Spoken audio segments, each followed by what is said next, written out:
Well, thank you all so much for being here. I'm Nick Serrano. I proudly serve as the Deputy Chief of Staff to the Mayor of the City of San Diego, the Honorable Todd Gloria. And since October, I've had the honor of serving as the Chair of the San Diego County Water Authority, representing the City of San Diego. I was appointed to the Water Authority in May of 2021, elected as its Vice Chair in 2022, and was elected as Chair just under a year ago. Before we begin, I do want to take a moment to recognize some of my colleagues on the Water Authority Board of Directors. Many of them are scattered throughout this room. If you're a member of the Water Authority Board of Directors, will you please stand and be recognized? Thank you all so much for being here. And thank you, as always, for your continued service and your commitment to the people of our region. And I also want to thank our co-hosts, the San Diego World Affairs Council and the Burnham Center for Community Advancement, for their engagement, their vision, and their partnership in helping bring this important dialogue forward. Colleagues, it's truly my honor to welcome you here today for this conversation about the future of the Colorado River. To begin, let me perhaps start with a reminder of some context, and maybe it's going to be a fun fact for some of you in this room. San Diego averages less than 10 inches of rainfall a year. That's less rainfall than Tucson, Arizona. Think about that for a second. Now I'll give you another one.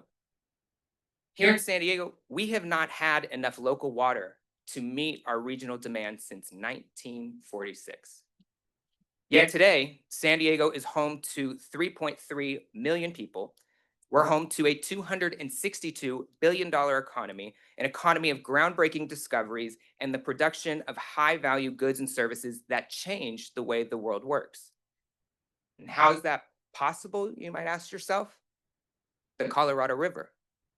61% of water here in San Diego comes from the Colorado River. Now, that said, right now, there's more at stake than ever when it comes to the river. We have growing demand, but shrinking supplies, and an ever volatile and changing climate. The river we've all depended on for generations is under unprecedented pressure. The impacts of these challenges are not abstract. They are alarming, and most of all, serve as a call to action. Because at the end of next year, the current management guidelines for the river will expire. And what that means is 7 states, multiple tribal nations, and Mexico must come together to write the next chapter of how this river, the lifeblood of the Southwest, will be shared. Stay tough. These negotiations will be among the most important of our generation. And as you will hear momentarily, will not be easy and have not been easy. But they can be successful, I believe, if we embrace the guiding principles of partnership and collaboration, acknowledging shared purpose and shared challenge. That's why I, as chair of the Water Authority, made it a top priority to end what I called the era of litigation with the Metropolitan Water District of Southern California. 15 years, if not more, of court battles that defined our relationship by conflicts, discord, and division. And we settled that litigation to choose partnership and collaboration because conflict is a luxury we in the Southwest cannot afford in this moment. And so that settlement, therefore, was not just about closing the book on the past and the endless fighting of yesterday's battles, but about opening the door to our future in which we move forward together again in shared purpose, challenge, and opportunity. This work, the decisions ahead, will shape not only our water future, but our economic future, our environmental future, and our ability to sustain our communities for generations to come. And that's why today's discussion is so important.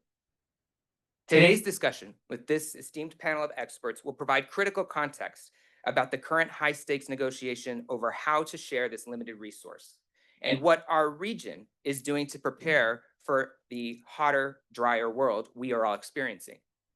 Their perspectives from operations to diplomacy to tribal leadership will help share and provide greater understanding of the challenges, the complexities, and the opportunities in front of us. Now, in closing, let me just say this. This is truly an extraordinary and unprecedented time for so many reasons. But I believe if we choose partnership over parochialism, collaboration over conflict, if we see the challenge, but also find the opportunities that exist therein, then I believe history will look back on this moment as one where Southern California came together to help secure the future of the Colorado River, not just for ourselves, but for all those who depend on it. So thank you again for joining us.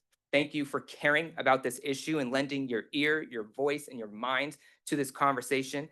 This again would not be possible without the support of our co-hosts, the San Diego World Affairs Council and the Burnham Center. And it is my pleasure to now hand this over to Paul Martula, a board member from the San Diego World Affairs Council, who will provide us with a few words. Paul?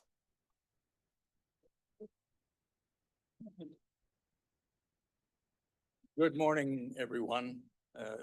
Unfortunately, our president, David Eady, could not be here as planned.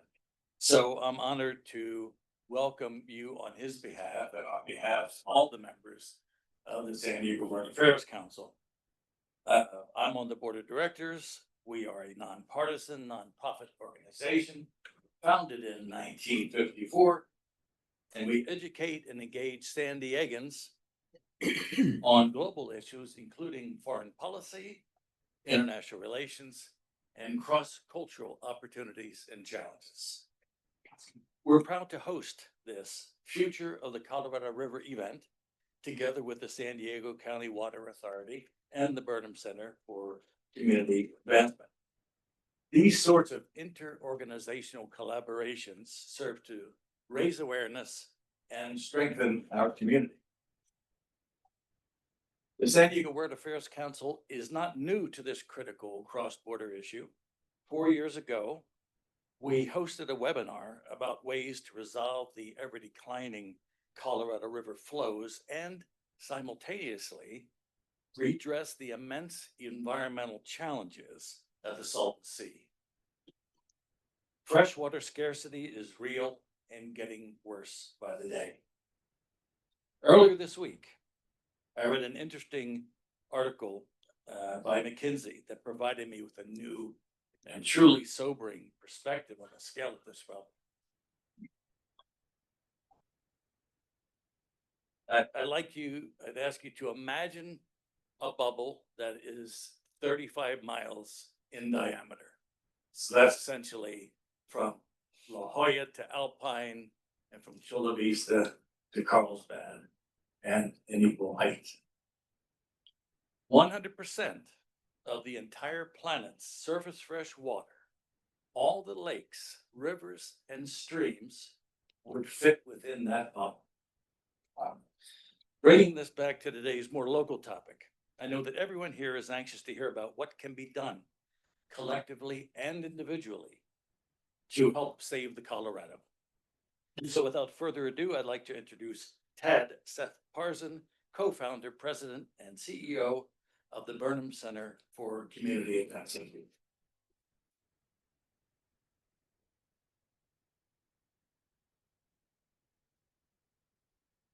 Good morning. My name is Todd Parzan. Yeah, I guess you already heard that. I'm the president and CEO of the Burnham Center, and we're delighted to collaborate with our partners at the Water Authority, with the city, with the World Affairs Council, and the rest of you as community stakeholders in bringing important issues like this to light. There's maybe no more important issue. There are equally important issues, but there's no greater challenge that we face in our region than the issues surrounding water supply, clean water irrigation, and the general environmental sustainability of our region.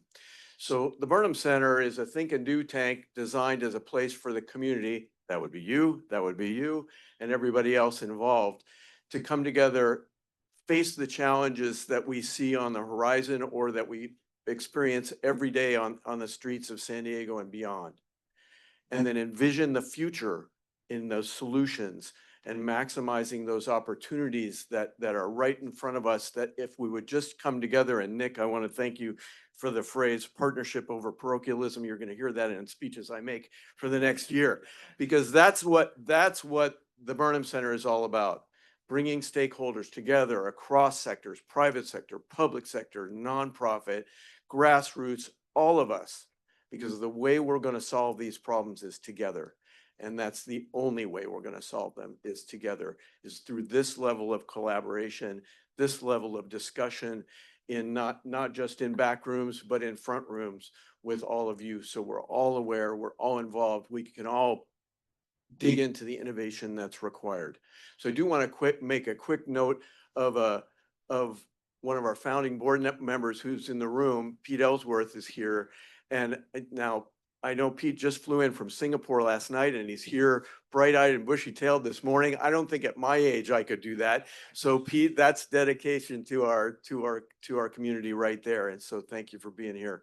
One of my most trusted and respected friends and mentors over the last several decades.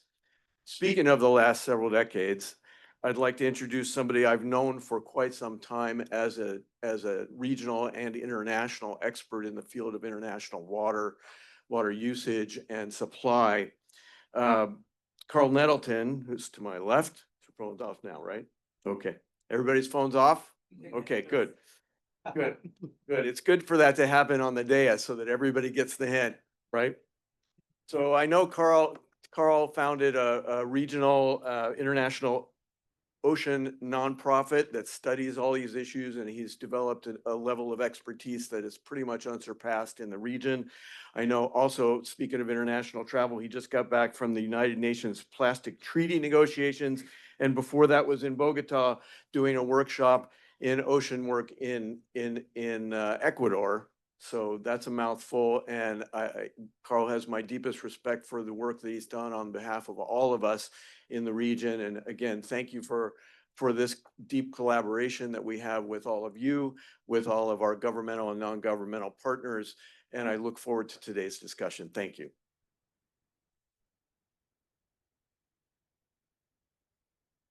Thank you, Ted, for that kind introduction and for all the good work you do and the Burnham Center does on behalf of San Diegans and the issues that we're all trying to work with. And I want to thank the audience for your interest in the Colorado River and the issues we're facing today. This is a great turnout. And as Ted said, I've got a long history working in water and other environmental matters. I'm the president of Nettleton Strategies and the founder of Open Oceans Global, which is the organization that is doing the work internationally. We're going to begin with just a very brief overview of how we got to this point in the Colorado River, just to kind of give a framework for everybody to put the discussion in frame. Two housekeeping notes first. One, there are white cards here on the right on the table if you want to ask questions.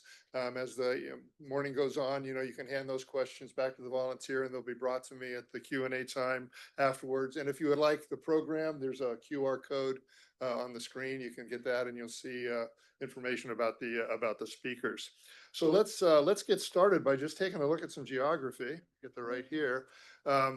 This is the Colorado River Basin, the map. Many of you are going to be familiar with that. It's broken for regulatory purposes into two pieces: the upper basin and then the lower basin. That's you see the dark black line there that breaks them. The Glen Canyon Dam and Lake Powell. That's the point of intersection between the upper and lower basin, and just kind of give you an overview of the watersheds that are bringing water to San Diego and to much of the Southwest. I thought it might be interesting to take a look at the evolution of agreements and regulations that we have regarding the Colorado River, just so you might see how we got to this point in time. It started in 1922 with the Colorado River Compact, which created the upper and lower basins from a regulatory basis and decided that the allocation for each basin should be 7.5 million acre feet, based on the best estimate of the time of how much water is available. Along the way, we had we authorized the Hoover Dam. We had the 7-party agreement, which California used to set its allocations. In 1944, the Mexican Water Treaty, which allocated 1.5 million acre feet to Mexico, making the total overall annual allocation 16.5 million acre feet.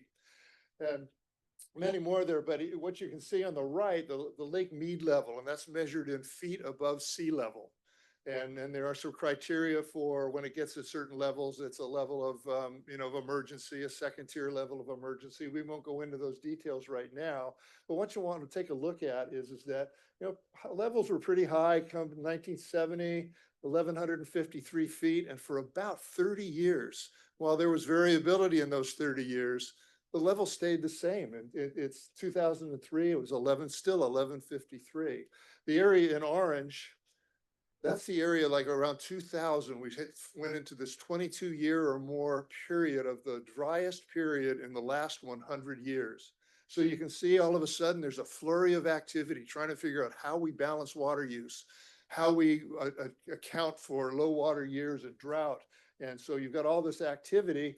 And you know, the last is the 2024 supplement to these interim guidelines that talked about, you know, where do we conserve, how can we put extra water in need to keep the levels up. And that agreement's ending. So we're at a point now where we need a new agreements, and that's really what we're going to talk about today. And this just so you can see how the demand and flow goes. You can see the red line is water use, the blue line is water supply. Right around 1990, you can see that one little dip down there. That was kind of our first warning sign. There was a significant period of drought right then, but it recovered. A couple of years later, it recovered, it jumped up again. But then since then, it has been steadily more demand than supply is available. Even though, as you see the red line going down, we are using less water. We still have that gap there. So 2025, 2026, this is a pivotal time in the history of decision-making about the Colorado River. I think this Cal Matters quote on August 15th, after the federal government released multiple scenarios for the next 2 years, the one expert say is most likely shows that one more dry year could send Lake Powell plunging below the levels needed to generate power by December 2026. That's a serious outcome that I'm sure we're all going to be working and talking about to try to avoid. So what are the kind of decisions that have to be made in the next year and a half? November 2025, the basin states have to come up with a consensus framework of what they think should happen. In December of 2025, there's an environmental impact statement that will be released in draft. It has 4 outcomes that are being analyzed. In February, the basin states have to submit their final proposal. And then in summer of 2026, we should have the final environmental statement and record of decision for the new guidelines. That's a decision. So that's where we are in history. And we're going to talk about where we're going. We're fortunate today to have a great panel that was put together by the World Affairs Council and the Water Authority. I'm going to introduce them in short, although there's good bios that could go forever for all of them. First on my left, Sally Spainer, who's the Foreign Affairs Officer for the International Boundary and Water Commission. Dan Denham, who's the General Manager of the San Diego County Water Authority. Tina Shields, the Water Department Manager for the Imperial Irrigation District. Jordan Joaquin is the member and past president of the Kushan Indian tribe for the Fort Yuma Indian Reservation. And last but not least is Carlos de la Parra, the founding partner of the Centro Lucan de Estrategias and Agua y Medio Ambiente in Tijuana, the Lucan Center for Water and Environmental Strategies. So with that, we're going to start off. The strategy we're going to do here is I'm going to ask all the panelists to answer 2 questions. I'm going to start off on a hopeful mode, and I have individual questions for them relative to each of their perspectives in the world, and then we'll see how the dialogue goes from there. So the first question I'm going to ask, and we want to kind of follow with Nick and Tad and Paul talking about collaboration and a hopeful note. And let's start off with Dan. From your perspective, what's the status of the negotiations, and what gives you hope that a new fair agreement can be reached? Well, first, good morning, everyone. Thank you for being here. Those friends and colleagues in the audience that know me best would probably characterize me as a glass half empty guy. So I'll try to be a little bit more positive today, because I do think that there is hope, Carl, and I think that hope comes from the sense of urgency that we all have to embrace. We've been talking about this deadline that we have at the end of the calendar year and then into the summer of 26 for arguably 20 years. We've been putting it off for a long time. And we put it off because these discussions are difficult. There's billions of dollars at stake. There's economies in the West that are at stake. And we have to get it right. I think what gives me the most hope are 2 things. In the structure that we created through all of those agreements that you saw on the screen there, we built in options. We gave ourselves options knowing that this future was coming. So for instance, the You know, we have agreements with the Imperial Irrigation District that last for 75 years, agreements with the Department of the Interior that go for 110 years. Those aren't static agreements. Those are agreements that we know that we can maneuver within.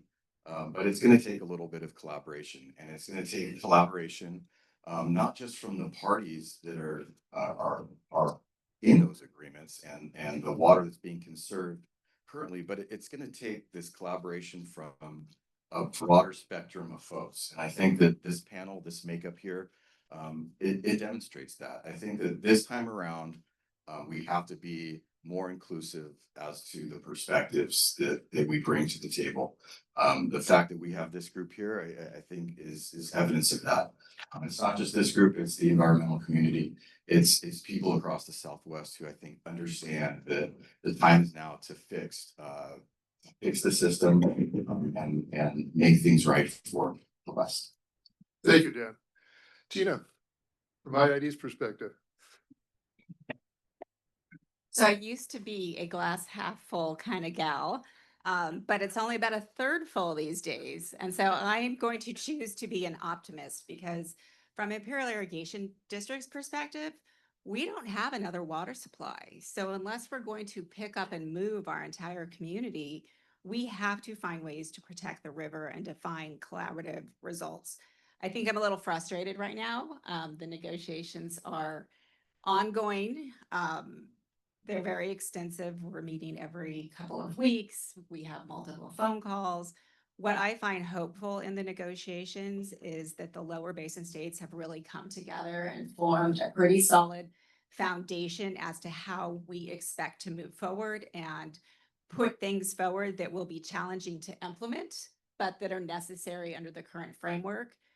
However, what I find challenging is working with the other part of the basin who is still trying to figure out what they're willing to do, and moving past the mantra of they can't do anything because they don't have a reservoir that they divert from and they have a hydrologic shortage every year, because what we know how to do in IID is really hard things. We have a very significant water supply, but on a normal year, we conserve about 16% to send to San Diego and Coachella and Metropolitan and prop up that Southern California water supply resiliency. That collaboration gives us a really good foundation moving forward. And we have stepped up more recently to do additional conservation efforts to prop up Lake Mead. So far, we reached our highest level of conservation last year with about 24% of our water supply. We stacked up, I think, 4 to 8 feet in Lake Mead already in the last 2 years. We'll do another 3 or 4 feet of elevation to, again, protect those reservoir infrastructure elevations that are super critical. And this is a little bit of a mindset change for IID. In the past, we've sort of fought for our water rights to protect our community. We will always do that. Our North Star will always be our water users and the Salton Sea. But again, without the Colorado River, our community ceases to exist. So we're going to try to take those existing partnerships, build off them, and share them with Arizona and other states that have some really tough conservation activities ahead of them, because you shouldn't make the same mistakes twice. We've learned a lot. We've litigated a lot, but certainly the path forward, as Dan mentioned, is leveraging these partnerships long-term. Thank you, Tina. Jordan, when we talked on the phone earlier, you were a very glass half full guy. So let's hear what your thoughts are. Sure, thank you. Well, thank you for inviting me today and getting the tribal perspective of the water. And so the negotiations, they're at a stalemate. I am too. Get frustrated at times. And I think it's time that is now, because we need a living river. Not for just the tribes, not for the states, for municipalities, but without a living river, we will not be here today. So do I have hope? We have to have hope, because our children, our grandchildren rely on that. And so, like Tina said, the things that IAD has done, it may not have been done in upper states, but give us an opportunity to show you what we have done. And I think, my personal opinion, I think there's a lot of egos at the table, and let's put those egos aside because our community needs to come to a resolution, a viable, what's fair across the board. And, you know, as I look up the map, I think I'm bringing that map up there. My reservations at the very southern tip of Southern California. Our reservation is largely in California, but we have reservation that goes into Yuma, Arizona as well. But when I became president and I would go to these water conferences, they would talk about the great sighting of the 1922, whoever the tribes at. Colorado River runs through the tribes, but we were never mentioned. We weren't even at the table. Now that tribes are at the table, we're just saying this is the tribal perspective. You know, we are from the river. You know, we were great hunters, great fishermen. We planted our own vegetables along the Colorado River. Back home, Colorado River through Yuma, Arizona was like a sea, very wide, like an ocean. Now it's just a small river. But what can we do? Gotta be hopeful. Leave our egos at the door because our communities, our states, our people, everyone here in this room relies on a living river. Thank you. Thank you, Jordan. And given the history that you referred to, it's so refreshing to hear your positive outlook on that we have to do something and we'll do something. So I appreciate that a great deal. I know you don't represent Mexico, Carlos, but you certainly have some views and we'd love to hear your views on what makes you hopeful about the potential. Sure. First of all, thank you very much for the invitation to all the organizers. And good morning, everybody. Before I start, I want to give a shout out to those that posted the signs for the room. This is about the future of the Colorado River, yet the sign said the politics of water, which was a very, you know, the capacity for synthesis and candidness right there. What makes me hopeful? Well, strangely, paradoxically, the glass half full or the glass 1/3 full makes me hopeful. Mexico can work with a half, with a glass that's half empty. Think of the Colorado River as an old dam with widening cracks. And for years, the cracks were visible, but we kept going as a structure, thinking that it would hold forever. And now the cracks are spreading, and we're about to hit rock bottom if we haven't hit rock bottom already. And the dam cannot keep working the way it was. That's frightening, but it's also hopeful because cracks force us to innovate. And if there is anywhere in the Colorado River that I think that there are areas of opportunity, to use an euphemism, I think it's in Mexico. I think we have a lot to learn, and in that timeline that Carl showed, it's mostly focused on the US, but in 2012, there was minute 319. And in 2017, there was minute 323. And those two items within history, the history of the Colorado River, are really landmarks are on the Mexican side. Because prior to minute 319, 13 years ago, Mexico would see the Colorado River as just a faucet in the wall that would deliver 1.5 million acre feet of water year in, year out on a yearly basis. And it was governed by the 1944 treaty, and the International Boundary and Water Commission made sure that 1.5 million acre feet of water would be delivered to Mexico. And Mexico didn't have any reason to be concerned. But during minute 319, there was a, how do you say, pulling of the curtains. And we began to see how complex the Colorado River is. And in the process of doing that, the United States and Mexico opened up a seat for Mexico to be not just a user of water, but also to be in on policy discussions. And now, as we begin to see the complexity, we've learned a lot on how the Colorado River is managed on the US side of the border. And the areas of opportunity just continue to be something that, in a hopeful sense, will contribute to improving. There's so much that we can do on the Mexican side. And of course, one of the issues that is foremost in the minds of Mexicans is this vision of reconnecting the river to the sea. And we hope that that is also a side product of all the negotiations. Thank you, Carlos. Sally has in the IBWC play a little different role than our other speakers on the panel, but she may have some messages of hope for us, maybe around the minutes that Carlos mentioned. But take it away, Sally. Thank you, Carl. And yes, as Carlos alluded to, the agreement with Mexico takes the form of a minute. So the environmental impact statement and the record of decision that the Bureau of Reclamation, Department of the Interior are working on, those are purely domestic in nature. They're not binding on Mexico. Those only apply to the operations in the United States. The minute is the agreement by which Mexico would agree to take certain actions in alignment with what's happening in the United States. The International Boundary and Water Commission, United States and Mexico, is responsible for applying the boundary and water treaties between the two countries and settling differences in the application of those treaties. And minutes are considered implementing agreements of the 1944 Water Treaty.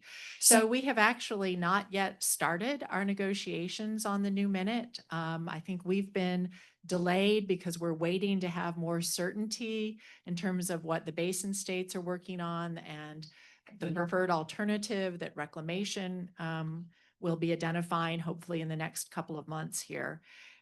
However, Mexico is not in the dark about what's going on. We have been meeting with Mexico regularly. We've held meetings every couple of months, I would say, where reclamation comes. They brief Mexico on the alternatives that are being developed in the EIS and that entire process. We've received Mexico's input on modeling assumptions in the EIS that would be applicable to Mexico. So they're fully aware of what's going on in the United States. I think they're anxious to get the negotiations formally started. And we have our minutes 319 and 323 that Carlos mentioned deal with a lot more than just shortage and reductions. We have environmental agreements. We have agreements on salinity, on operational issues, on water conservation investment and water exchanges. So there are a lot of things that we're going to need to work on. I think they've been pretty successful in the last 2 minutes. So I think hopefully we'll be informed by that experience and be able to carry over some of those similar provisions into a new minute. But to follow up on what Nick mentioned earlier, what gives me hope? I think we all see the benefit of cooperation rather than conflict and certainty rather than uncertainty. And I think those are really powerful motivators that give me hope that we can reach an agreement with Mexico and hopefully a domestic agreement as well. Thank you, Sally. And I'm going to go right back to you and go back around the other way with the second question, which is there's 4 competing proposals on the table. Which makes the most sense to you? You may not be able to comment on that one, but what are the obstacles that are going to be overcome to reach that agreement? So kind of take the half empty side of the cup now and see what we need to work on. So the one that makes the most sense right now is the one that doesn't exist right now. And that is the Basin States Consensus Agreement. And that's why it's so important for those negotiators from the upper and lower basin states to come together and have at least the concepts of an alternative by the November 11th deadline that Reclamation has given to them, because that's going to be our best chance to avoid litigation. So what is the obstacle to overcome? I mean, if you have somebody who's really unhappy and there's no consensus, I think people are going to start talking to their lawyers pretty quickly. And that I think is a big concern, because I think the notion that a court could come in and have some sort of an injunction that prevents Reclamation, Department of the Interior from taking action would mean that we would have a system with great uncertainty about how it would be operated and a possibility that Reclamation would not legally be able to take the steps that it would need to take to protect the system. So that's, I think, a big concern. So what are obstacles that we might have to overcome with Mexico? You know, the notion of taking reductions on a recurring basis as opposed to the existing agreements. And I think, you know, most of the alternatives that out there kind of have bigger reductions earlier than what has been the case over the last 15 or 20 years. My sense is that Mexico has a different sense of risk than we do in the United States. We might be a little bit more risk averse.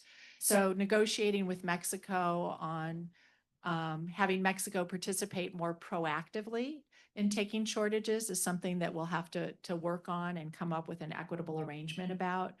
And we also need to demonstrate the reductions are due to natural causes rather than human caused factors, right? We need to show that we have been responsible in our management of the Colorado River system and that it is due to factors of climate and not our decision to use more water or waste water.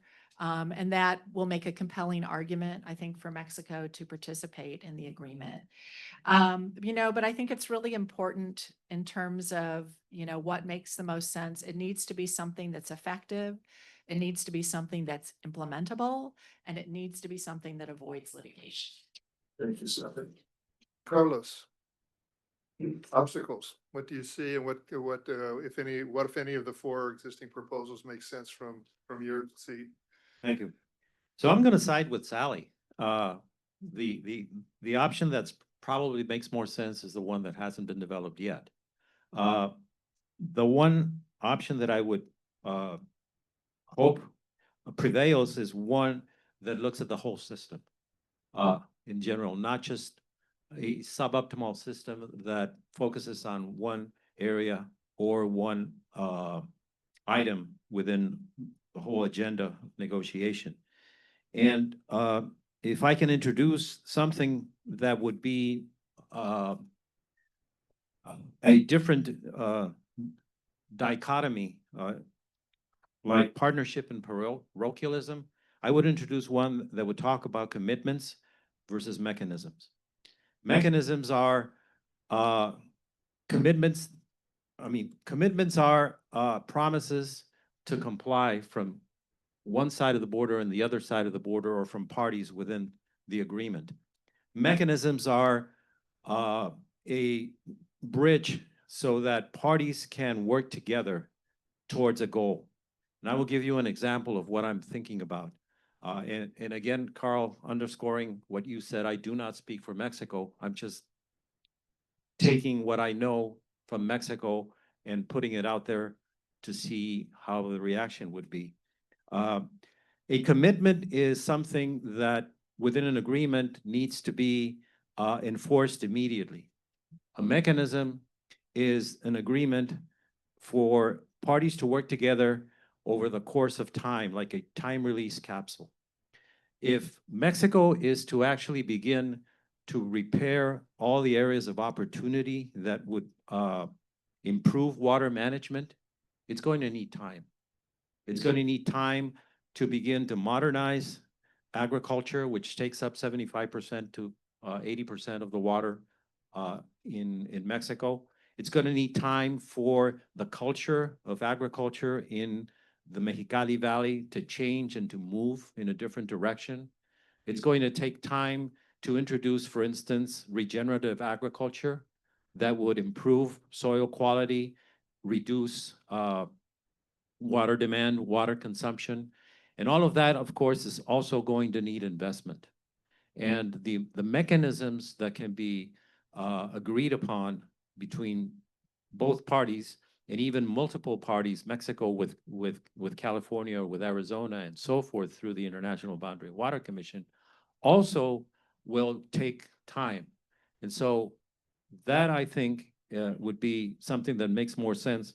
Of course, of the five options that are out there, I would if I were to endorse, one of them would be probably the conservation, cooperative conservation alternative, because it has a lot of mechanisms.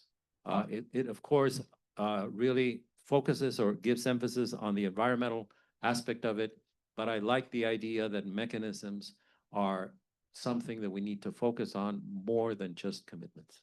Yeah, thank you. Interesting perspective on that. Jordan?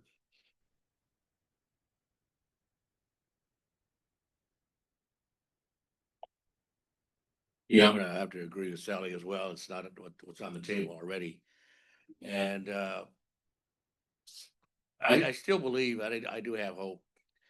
And I think it's just, as I've been to, as part of some of the meetings prior to my leaving office, it just seems like the states, tribes, the organizations, it's like a poker game. They don't want to show their hand yet. But it's time to show their hand because we have to come to some type of solution and resolution. And at the end of the day, I've said this many times before, everybody's not going to be happy. But what is fair? What is fair about across the board? What may work in the upper basin may not work in the lower basin, but at least give each other an opportunity to explain what has worked and what has been successful.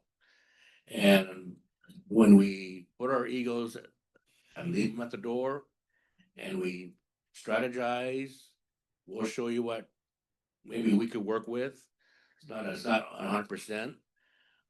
I think we can move, but it just seems like everyone is just holding their cards, not looking, not wanting able to see it. But time is of the essence, and I think we just have to come to an agreement.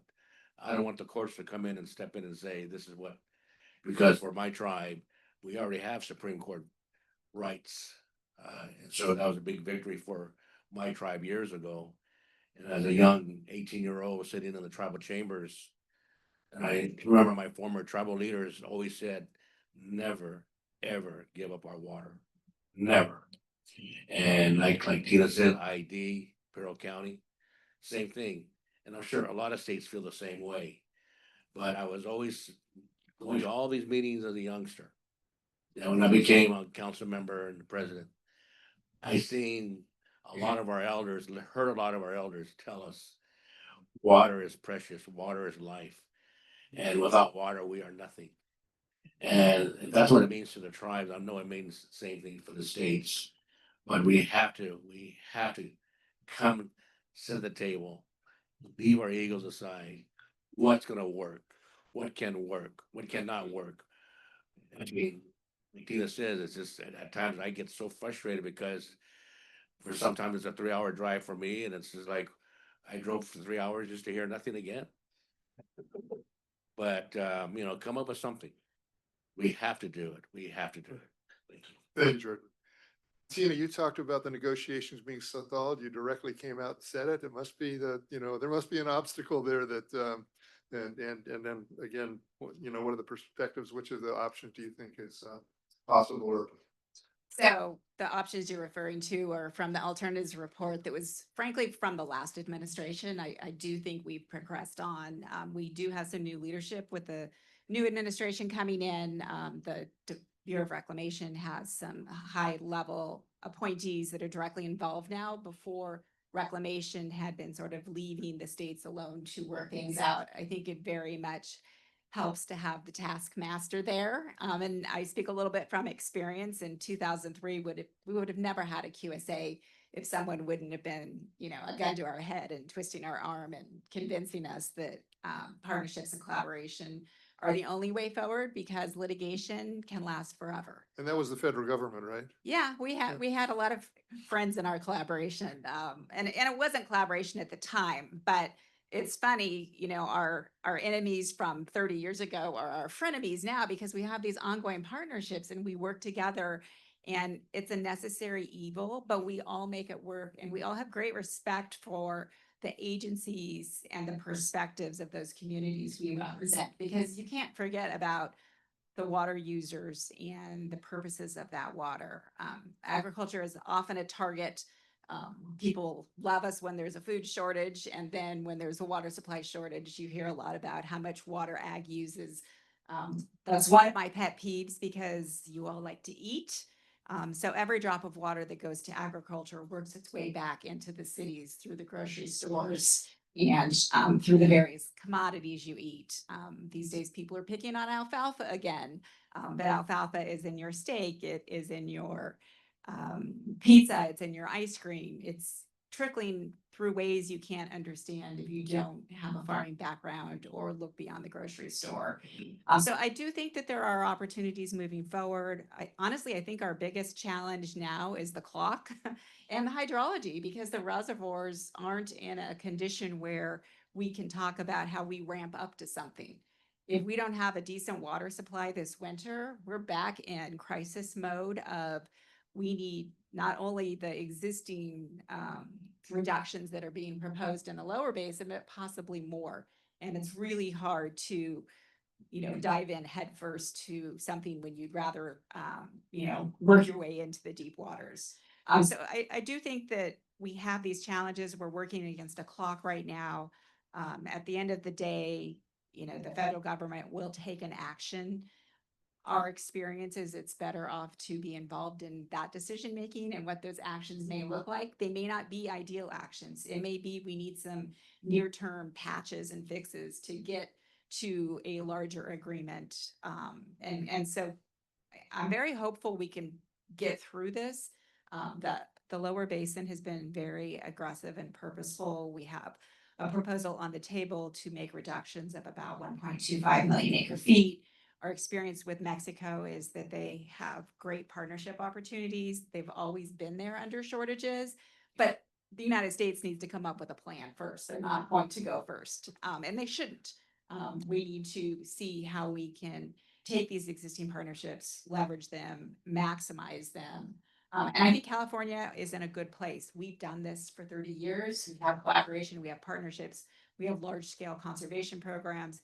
We know how to make things work once we get the agreements executed.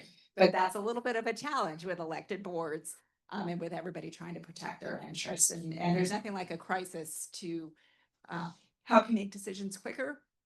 But I really don't want a court to tell me how to manage water because that person probably went to law school and doesn't have a natural resources background. Nothing against lawyers, but that's not how you manage it. So is a key obstacle what Jordan said, that the negotiations are stalled because people aren't holding, playing their cards yet or showing their cards yet? Is that the key obstacle behind it, or is it something else? I don't want to be too specific. Like I said earlier, the good news is 2 years ago, we had a proposal that was 6 states versus California. And now we have a solid lower basin partnership on developing conservation and reductions that total 1.2 million acre feet, maybe more potentially. The federal government has been very good about saying, you guys come up with a deal, we will help you with resources. What those may be, we don't know. We've had a good start with the congressional funding that was made available a couple of years ago. We know that the federal government prints money, but probably not enough for everybody to be happy. But we know they can help encourage things along. Thank you. I think it's interesting to note, as you see even when I tried to give them the half empty bill, they're looking positively. They're looking in the right direction. But now we're going to go to the half empty guy. I'm prepared, Carl. So, yeah, I can't say I disagree with anything that anyone has said here, but just perhaps for a different perspective. And this is not necessarily a San Diego perspective. It's just something for all of us to think about as San Diegans and as Californians. We've all gone through this marriage counseling, right, over the past couple of years on Colorado River issues. There is an alternative on the table that has parallel to a breakup, a conscious decoupling, if you will. The map that you see on the screen here, as Carl noted, that's a political boundary. That's an operational boundary. If some of our partners won't change their evil ways, it may be time to start thinking about the world differently in that regard. And I say that coming from a perspective of what we have done as Californians and what we have done as San Diegans. The investment that we have made here locally and the investment and how that plays out in the Colorado Colorado River Basin is substantial. It's a multi-billion-dollar enterprise that we have between San Diego and the Imperial Valley. Our two communities are absolutely connected right now. The 60% of the water that Chair Serrano mentioned that this region receives is because of the hard work and the investment that growers made in the Imperial Valley. Your water bills are a reflection of that. No matter where you live in San Diego, your water bills are a reflection of that. There are communities in the Upper Basin, and there are communities in the Lower Basin, in Arizona and Nevada, who haven't quite made that investment. And arguably, what we all say under our breath as we sit around the table in these negotiations is it's time for some of these communities to make the investments that we have made in Southern California. They have yet to recognize in the form that we have this nexus between water and wastewater. We have the water conservation transfer from the Imperial Valley. It is with us for 45, 75, 110 years. We also have water coming online locally. Our community continues to invest in new water supply development. That's something that we can't leave on the table. We can't continue to give more, if you will, at the altar. We have to be cognizant of that. And this is something that the Upper Basin and other parties will not recognize. And we continue to ask more of San Diegans and Californians. So that's just a different perspective as to why things might not work out and why a conscious decoupling could be something that allows us to take our side of the house, if you will, and manage our future accordingly. No, it's a little foggy to me, so, but maybe you can hang for a minute. Talk about the difference between the upper and lower. Where's the real, you know, the fish in the giddy up there that needs to be addressed? I mean, it's fuzzy, at least to me, maybe it is to some of the audience too. I mean, and Tina, feel free to jump in here, but I mean, the West was developed before the Upper Basin, right? First in place, first in use, you know, that's where the water rights come from. The West is developed, the urban coast is developed in a way that can't be compared to the Upper Basin in many ways. Of course, you have major metropolitan areas, but it pales in comparison to what we have here in California, both in terms of urban development and agricultural water use and productivity. Those two things cannot be ignored. And so we are using our water, and we are using our water efficiently. Per capita water use in this region has gone down over time. Our population has increased. However, the development has not occurred in other parts.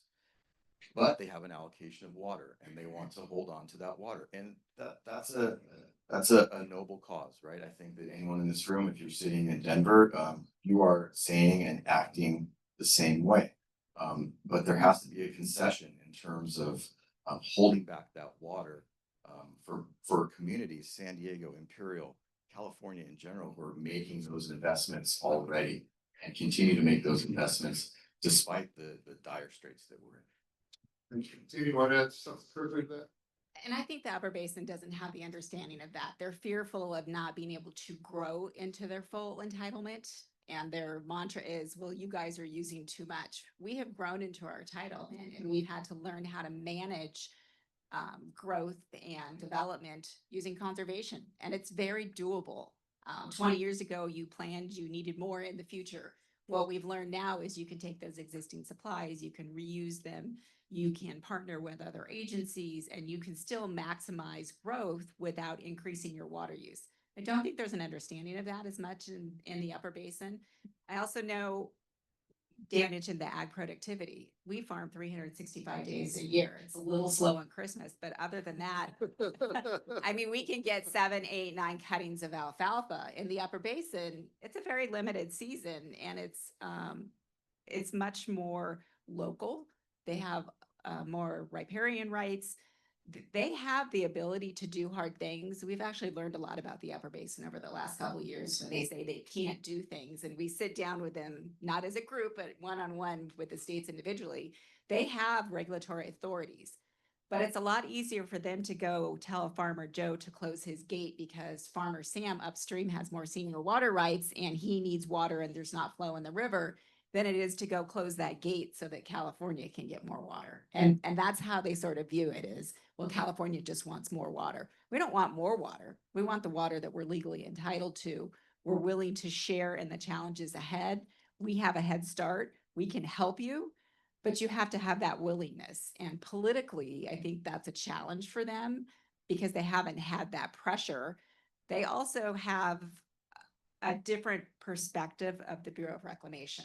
In the lower basin, the Secretary serves as the water master, but because they haven't reached the full development in the upper basin, they sort of self-manage.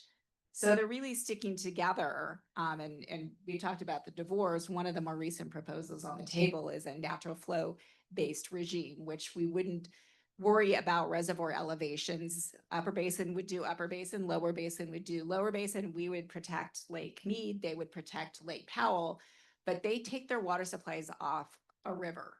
They don't draw from a reservoir. And the whole purpose of Powell was to provide the long-term flows for the lower basin. And their ability to protect that system is not the same type of protection for Lake Mead. We protect Lake Mead because absent that, we have no water. In short, the requirement for water to come down from the upper to lower, can you describe that in just a couple sentences? So the compact requires them to send 7.5 million acre feet down on an annual basis with a 10-year rolling average plus half of the Mexico delivery. And that is sort of the glitch. We are about to probably next year drop below that threshold. And then the question is, does the lower basin go to court and say, compact call, they're not delivering the necessary amounts? The upper basin has some new legal perspectives about that and about what the forefathers had in mind when they signed those agreements. So in simple, they hold the gate at Glen Canyon Dam and at Powell, and so that's where the real dispute is to how that works in simple terms. Yeah, and reclamation controls the gate, but they're not going to interpret what the compact decision is unless a judge tells them to. They're a little hesitant on that. So, while you have the mic, I don't want to leave the environment out of this discussion, as you might imagine, those that know me. Talk a little bit of the Salton Sea and what the negotiations might mean to the Salton Sea, which is, been losing water over the years anyway. The Salton Sea is our rock and a hard place. So our water flows through our community. About 97% is used by ag, but our return flows from agriculture make their way north to the Salton Sea. Essentially, it's a drainage basin for our community, but it has turned into an environmental resource and a flyway critical point because it's a large body of water in Southern California, and all of the urban development elsewhere has sort of gotten, we've lost a lot of the wetlands that now, Salton Sea isn't a place where a bird would say, hey, that's where I want a vacation. But in the absence of a better wetlands, it's a pretty darn good environment. Unfortunately, it's a closed basin. And so you couple heat with limited water supplies and 6 feet of evaporation a year. And it historically has become increasingly saline to the point where the fish can't reproduce anymore. And that's the restaurant for the birds. So that's how you better understand how valuable that resource is. Our conservation programs, the linchpin in our willingness 20 years ago to enter into these transfer agreements was the Salton Sea, and our community could not mitigate those impacts on its own. If folks were going to benefit from the water, then they needed to contribute to coming up with restoration alternatives at the sea, so that not only did the ecosystem not decline further than it had to, but so that we who live there don't have a public health disaster when you have 75,000 acres of new land exposed that used to be underwater, that potentially you have air quality problems. The state of California stepped up in that.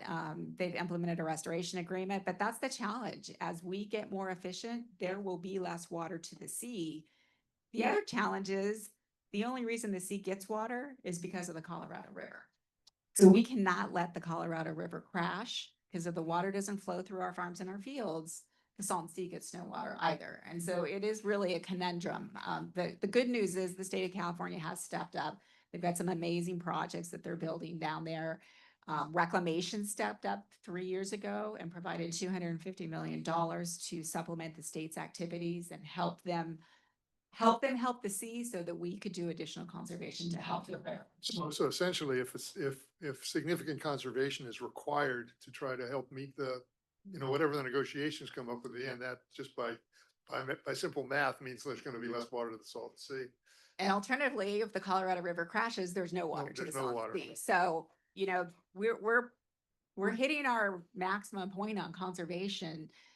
At a certain point, you can only become so efficient, and then it's fallowing. And that's an F word for my community. Fallowing means not only do you not eat and have food choices and food safety in this country, there's people not working. And so we're very adamant that the cities focus on their conservation activities, the turf replacement. If I'm gonna fallow a field, then you all need to get rocks in your gardens, because it's more important to eat and it's more important to make sure that our communities thrive as well. Thank you. Quick note, we're gonna run the dialogue until about a quarter of, and then we'll have about 15 minutes for questions.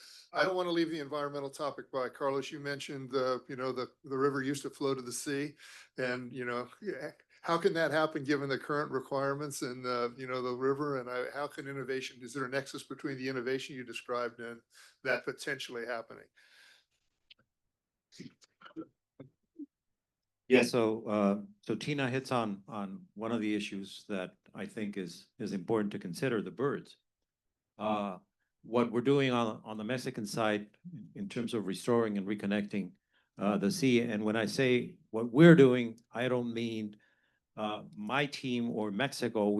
I mean the whole collaboration of the Colorado River, which includes the Bureau of Reclamation, includes the International Boundary and Water Commission, and the 7 basin states. I've been really surprised to see how increasingly in the bilateral conversations, the environment becomes an item that is supported by everyone here. And over the course of 13 years since Minute 319, I think that one of the issues that we've used to emphasize what we're doing in terms of the environment is, of course, realizing climate change is a factor. Climate change is a factor in terms of how it's changed the behavior of the Colorado River. Not only are we dealing with levels that are unprecedented in the history, but we're also dealing with with an ecology, with a physical environment that is no longer the same that it was when the 1922 Colorado River Compact was signed, or when the 1944 treaty was signed. And in that respect, I think that just keeping the package together in terms of how we can reconnect the water to the sea, we can reconnect the river, excuse me, to the sea, and we can increase the 1,500 acres of wetlands that have already been restored on the south side of the border to the point of 4,000 acres that is the target that the NGO community, the binational NGO community have established. And making sure that this is somehow begins to connect with how farming is being done in the irrigation district. And we also have native Mexican American communities, the Cucapa Nation, on the south side of the border, which are also wanting to have water flow to the river. And so we put all of this together, and we are looking to see if we can have what on the Mexican side would be known as a biocultural region that engulfs practice regenerative agricultural practices on the irrigation district, water for the Cucapa Nation, water for cities. This can be done. This can be done. Number-wise, this can be done. And it will not be just the benefit to the Mexican side. It's to the benefit of newer generations that are coming around and understanding that climate change is not going to stop unless we begin to do something about it. And it would also impact on the north side of the border.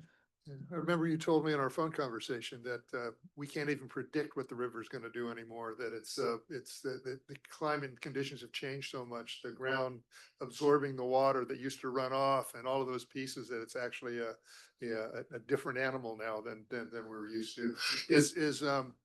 I would like each of you in one or two sentences, if you can, just run quickly by, what has from your perspective, what has Mexico done to contribute to, keeping the levels up? I know all of you have done something.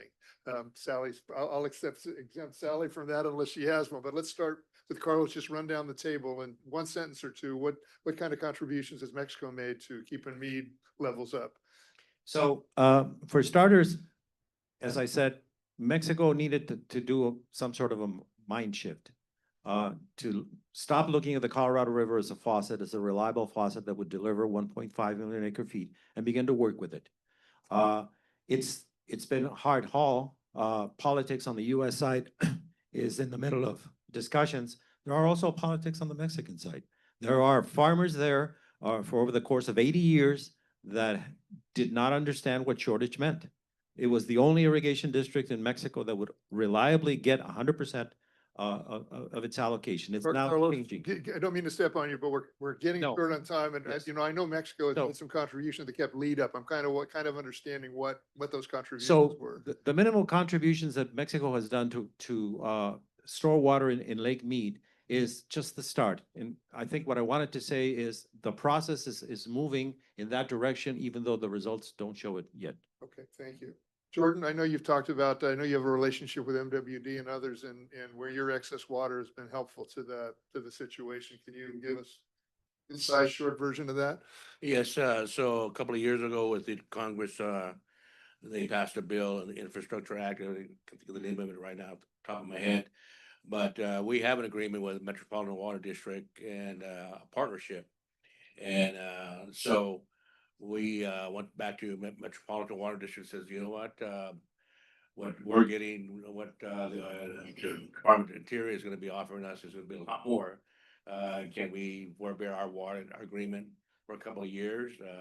Because of the strong partnership we had, they agreed, and so we store up, I believe it's close to 30,000 million acre feet of water into Lake Mead, and that's what the tribe is doing. And we're also conserving a lot of our water as well, working with our sister tribes as well. And so we're making the contributions to to fill up Lake Mead. I wish we would, but that's what we're doing. Thank you, Jordan. Tina, in short, I know you've done a lot and it's a long story, but in short, the kind of contributions that ID has made to the needs, So the shortage. Since 2003, ID's conserved over 9 million acre feet, so that's more than the run of the river for a year plus some.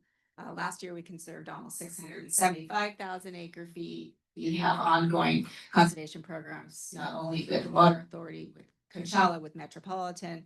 We have a binational nexus. We funded some projects in Mexico to allow their farmers to be innovative. And we do a lot of touring of folks from around the basin to say, here's what we can do. You can do more too. Our most recent conservation program is in addition to our on-farm efficiency program. We're running a deficit irrigation program where we provide growers alternative financing to not grow a crop for 45 to 65 days on alfalfa, klein grass, or Bermuda grass. And those crops essentially, they lose yield, they lose cuttings, but the farmers can nurse them back to health when the summer's over and re-irrigate them and bring them back in production. Thank you. Yeah.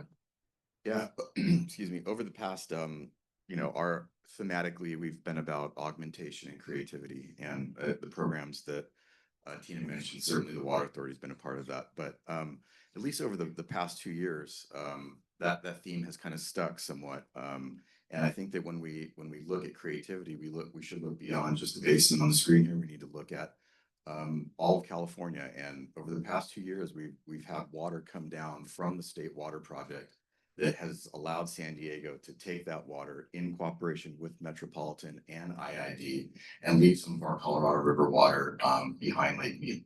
2 consecutive years of that, with the addition of some federal funding and environmental coverage that was already obtained, we were able to put 100,000 acre feet worth of water behind the dam in Lake Mead. That kind of thinking, looking just beyond the basin and beyond your own community, I think is what we look to do going forward. Yeah, thank you for that, Dan. Sally. Well, I'll just follow up on Mexico's participation and Please. what they've done under our existing agreements. Mexico has conserved hundreds of thousands of acre feet under the agreements that we have, and it actually going even back to 318, 319, 323, and then we have 330, which we signed about a year and a half ago for them to do an additional 400,000 acre feet over the period of 2024, 2025, and 2026. And what that means, because shortages are triggered by certain elevations in Lake Mead. So just as all the things that you are doing have contributed to elevated elevations in Mead, Mexico has contributed, like maybe 2 or 3 feet to that as well. And so that's benefited the system overall and kept us above some of those really lower, more critical thresholds. Yeah, that's great. It's really, really interesting to think about the Lake Mead and think about the contributions in terms of feet of elevation. It's a lot of water every foot. And so these contributions, when you raise it a couple feet are a big deal. We're going to jump to some questions now. There's a couple of them on seawater desalination. I'm going to try to make this one short. We got a shrinking Salton Sea. Could we develop a integrated approach where desal systems transfer hypersaline brine waste to help restore the Salton Sea, et cetera? So anybody have some thoughts on desal? Does anyone have a desal plant panel besides me? Look, I think that those ideas, good economists, good engineers, good lawyers, they can come up with just about anything. Politically, something like that happening is probably a non-starter. For most, I believe it can happen, but I think it's just unrealistic at this point to think that we are going to build a transmission pipeline from the sea to the Salton Sea or the Imperial Valley. There's been many conversations over the years about things like that happening, a bidirectional pipeline, for instance, but they never quite got off the ground. Okay, thank you very much. Here's one. Last year in Bogota, Colombia, where I just was, a city of 8 million had a drought and began a process of a 1-day water shutoff per week, rotating by neighborhoods. How far are we away from the similar if we don't have enough water?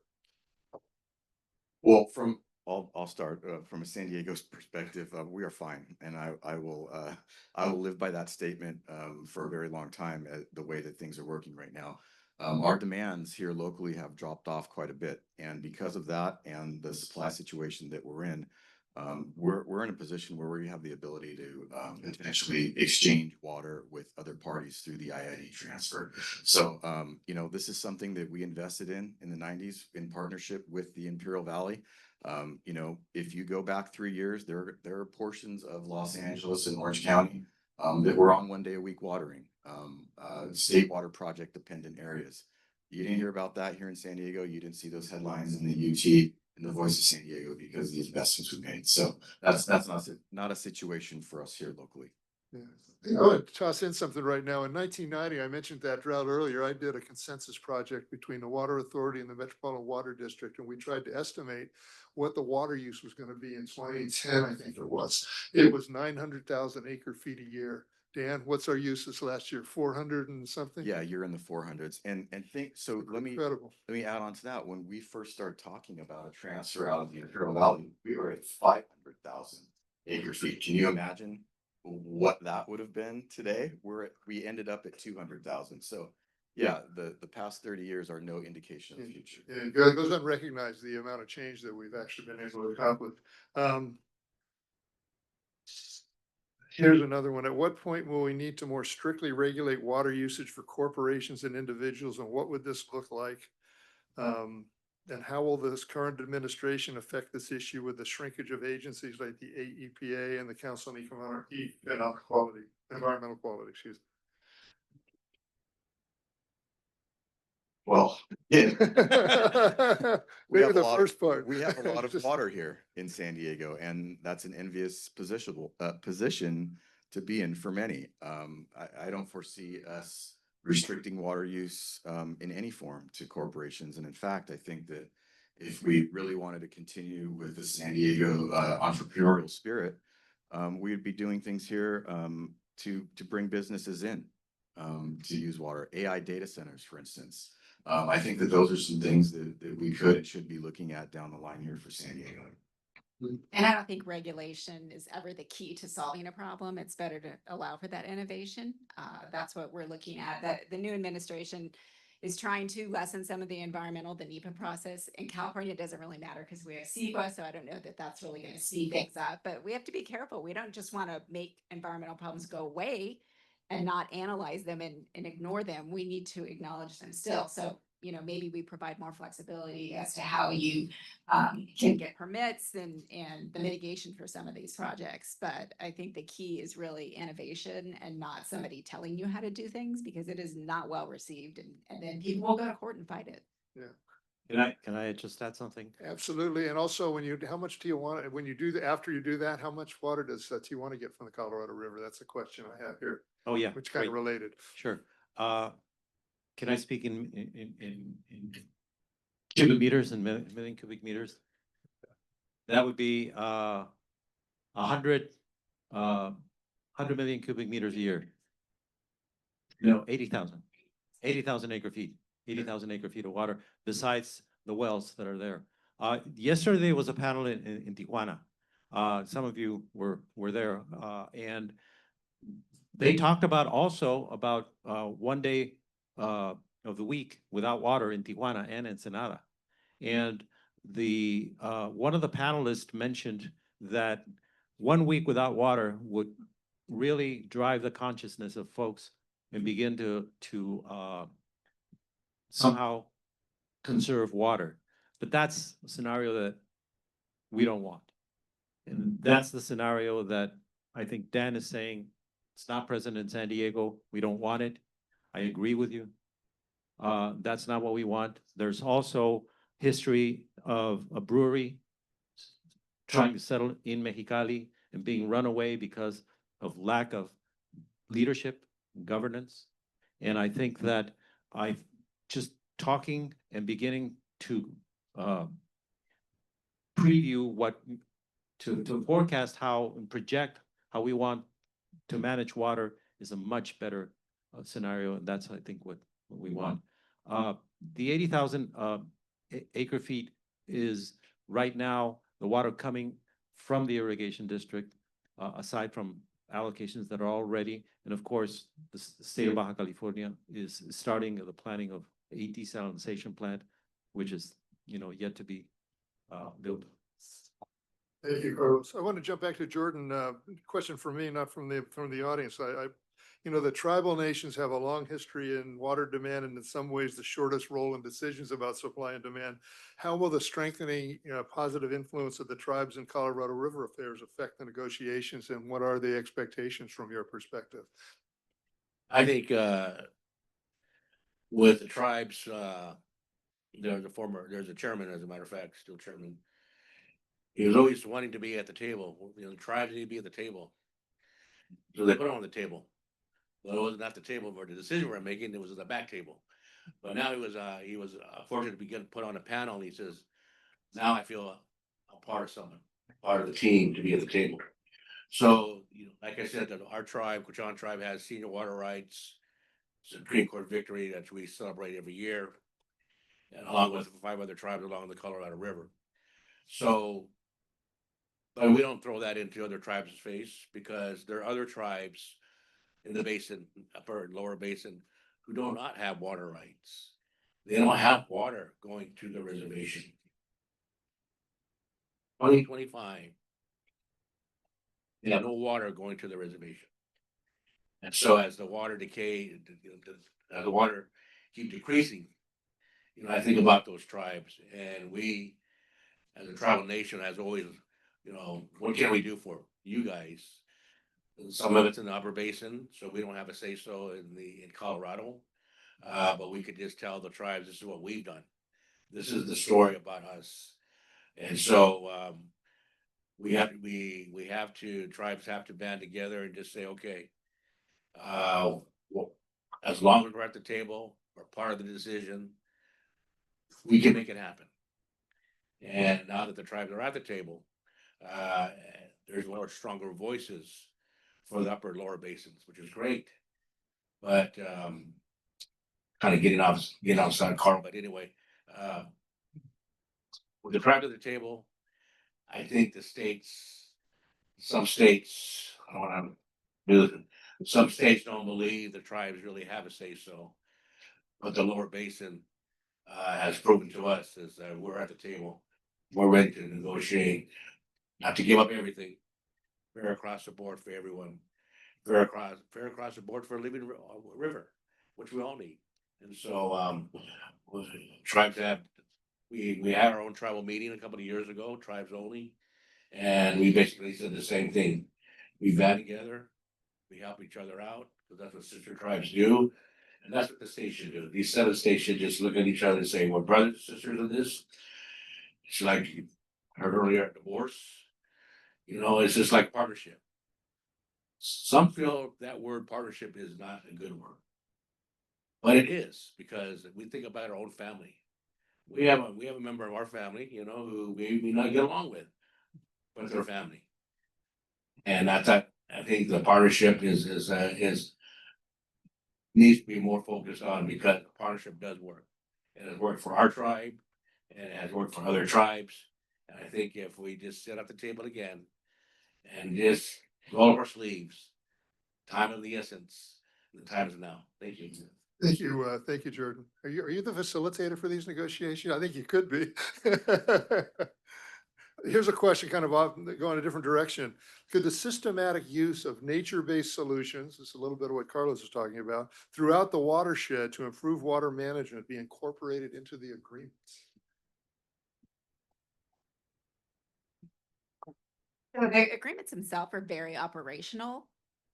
It's how you manage flow releases, and, they get down to the level of shortage, when, and who. What really matters is the implementing agreements that will then make those work, that will happen within the agencies, within the state, and how those work. I think there's opportunities. I think one of the things we've learned, particularly in the upper basin, is the forest management and the wildfire issues are probably a big factor in some of the hydrology challenges we face today. We had a 92% snowpack last year, but only a 43% inflow. So that's a problem if that water isn't making it into the system. So I think we have to look much broader than just the water agencies that use the water to these longer term solutions. Okay, thank you. Carlos, looks like you want to say on that? Yeah, just to add, exactly, all of the agreements have been focused on water demand and water supply. I mean, a dear friend passed away, former Commissioner Roberto Salmon used to say, we need to also look at the basin's water factories, along the lines of what Tino was just mentioned. Okay, thank you. Question back for Dan. I think you really answered this, but can you talk about investments that San Diego's made to give the region more water, and elaborate how the agreements with IID have affect San Diego County's water rates and our water bills? Yeah, so, the agreements that I've been kind of referencing here with the Imperial Valley, the really high level view of what that is that through water conservation efforts in the valley, on farm water conservation, not fouling, as Tina alluded to, that water is conserved. It's left in the river, and the water authority, this community, pays a price for that. It's a negotiated price. It's a long-term agreement. The Imperial Valley, or the district, then pays farmers to continue to be more efficient with their water use, do different things, respond to different market conditions with their water use. What has that meant for San Diego? So back in 2003, almost overnight, we doubled the price of what we paid for imported water. Imported water is the operative word here. We're at the end of the pipe, literally, figuratively. We have no groundwater resources. So everything that we get here is imported, and there's a cost associated with that. There's a cost that we pay the Imperial Irrigation District, and there's a cost that we pay the Metropolitan Water District to get the water here. When I say overnight we double paid for that certainty. It's that certainty that we have today, and it's the certainty that's in the future for this economy. We doubled down on that certainty with the Colorado River plant that took place in 2012. And during the droughts of 2014, it was that plant, in addition to the water conservation from the valley, that let San Diego, let this region go from what was a mandatory 15% cutback from the state and from Metropolitan, down to only a 1% cutback. So that's the supply reliability that you all paid for as part of your water bills. Now, there's a cost associated with that. Leading up into where we are today, population growth continued. Demands were steady. Carl, you mentioned this. The demands of 30 years ago are not the demands of today. And so now we're in a situation where we have what we call in the industry take or pay contracts. It's water that we are going to get regardless. We have to pay for it. That's a reflection on your water bill. In a business sense, that's a fixed cost that you have to deal with.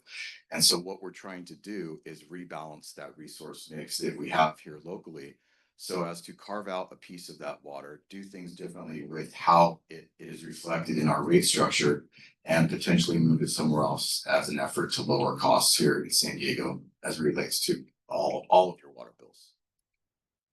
Thanks, Dan. Tina, water conservation of IID has been enabled by water transfer funds and federal money. What happens when federal money runs out, and why not raise the price of water to spur efficiency? So the challenge with implementing our programs is we don't just build a plant and then operate and maintain it on an annual basis for the next 30 years.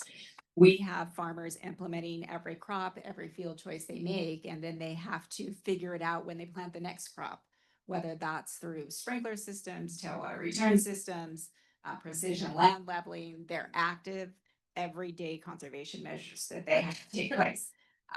Our board made business decisions to use transfer revenues to help mitigate the impacts on the farming community by asking them to step up and voluntarily conserve, and they kept the water rates low. We have a new board that is trying to move forward. We will be going through a cost of service study next year. We have Prop 218 to deal with. So it's going to be challenging to implement water rate increases, but that is what our new board is committed to doing moving forward to free up more of the San Diego funding to be more aggressive on the conservation efforts. So we fully anticipate that our rates will increase. We also have the luxury of pretty cheap water delivery service. We don't have to treat our water. We deliver raw water. It's a gravity flow system, so there's not big electricity costs or pumping. Our system's 125 years old. We sort of brute strength it together. And it's pretty amazing that there's 3,000 miles of open channel canals and drains that feed this water through gravity flow. So it's very cost effective to deliver, unlike having to get that water through metropolitan system, through treatment factors, and then back down into San Diego. We ship it through a canal, gravity takes place. Our cost of service is probably about $60 an acre foot. So the board will be looking to make that transition. It will be a slow transition because the farmers can't immediately accommodate. But then we will then turn around and make that funding directly available to them to supplement their conservation payments to increase this technology. Good, thank you. I'm gonna go back to Sally. I'm gonna ramble this question, so see what you can make of it for me. This one's back to me again. You talked about waiting to the US side to kind of finish their negotiations.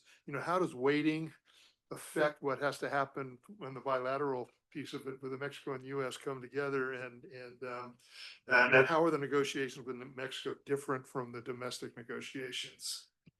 Does that make sense? Yeah, it does. And so, I would say that we are concerned about the condensed timeline that we will have to undertake this negotiation. I mean, it took us about 2.5 years to negotiate the last minute. So we're probably, we'll be looking at, less than a year probably to negotiate this one. I'm hopeful because we already have agreements that have worked pretty well under the existing minute that we won't need to start from scratch on some aspects of the minute. Like I said, I mentioned we have things on, investment and projects and salinity and operational issues, et cetera. But in Mexico, water rights are federal, and in the United States, they're managed by the states. And so that creates a difference. And we've really worked with Mexico, the Mexican section of the International Boundary and Water Commission, a lot over the years. So now they understand that. They welcome the participation of our basin states people at the meetings because, you know, they used to come to us and say, we'd say, well, we don't know if we can do that because we need to talk to California, or we need to talk to Arizona, or we need to talk to Texas for some of our Rio Grande issues. And they were like, well, you're the federal government. Why can't you just do that? Well, because we have a different system here. So that's one of the challenges that I think we've largely overcome. But you know, there are also just other challenges, logistical challenges. Crossing the border to have a meeting can be a big hassle. You need to have interpretation because you have people speaking in English and Spanish. We saw an example here. How much is 100 million cubic meters in acre feet? Like sometimes we're not even talking the same language. And I'll give you just a funny little anecdote. Years ago, President George W. Bush was in Mexico with Mexican President Fox, and they were talking about a Rio Grande issue. And my agency head, Commissioner John Burnell, gets a call from a White House aide in the middle of this meeting and says, can you tell me how you convert metric to acre feet? Because the presidents are talking and none of us here know, right? So there are issues like that happen. And so those little things kind of just make things a little more complicated, but I think we've been doing this a long time with Mexico. We know how to structure, we've got some good relationships, so I think that'll serve us well. We are almost out of time. We probably are out of time, but I'm going to take the moderator's prerogative. I'm going to ask one more question because I think it's important. It came from the audience. What incentives could be offered, or what else can be said or done to convince or entice the upper basin to diversify their supply and minimize reliance on the river? Apple instead of a stick. I think pressure always helps. And funding always helps. They have challenges. They have, not only do they have to figure out how to conserve water, they have what's called a shepherding problem. The way their water rights work is you can pay a farmer to fallow. He can leave that water in the river, but the next guy could divert it. So they have to figure out mechanisms internally to get that conservation down to a reservoir. But really, they just need a little bit of pressure to start. And I'm hopeful that perhaps some of their congressional representatives can better understand that as much as they're fighting for the home team, the only way to get things done is to come together and to learn from one another about how to make these programs work. So we don't have a choice. I think let's end it on that. We talked about eagles at the table. Thank you, Jordan, for that. I don't know who all those eagles are, but we got 5 eagles here that I wouldn't mind having at the table. So let's give them a great hand for a wonderful.